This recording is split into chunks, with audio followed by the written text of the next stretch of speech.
This is the Lone Creator YouTube. We hope this video helps. You'll start by checking prerequisites so the phone calls feature can connect. First, sign into the same Apple ID on both iPhone and Mac. This establishes trust.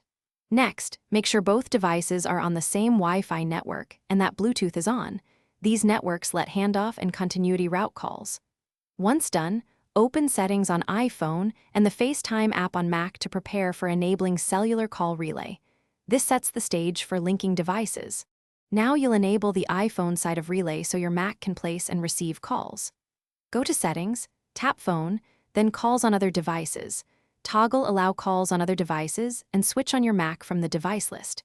If you don't see your Mac, enable Wi-Fi calling in Settings right arrow Phone, right arrow Wi-Fi calling.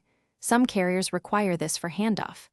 Make sure FaceTime is signed in on Mac with same Apple ID so the connection completes successfully. Finish by configuring your Mac to accept the forwarded calls. Open FaceTime, choose Preferences, and check calls from iPhone so incoming and outgoing calls appear on the Mac. Once checked, test by calling your iPhone from another number. Your Mac should ring and let you answer. If it fails, restart FaceTime or both devices, then sign out and back into your Apple ID if needed. This often clears authentication or continuity glitches and restores call routing quickly. Thanks for watching. Consider subscribing if we helped you.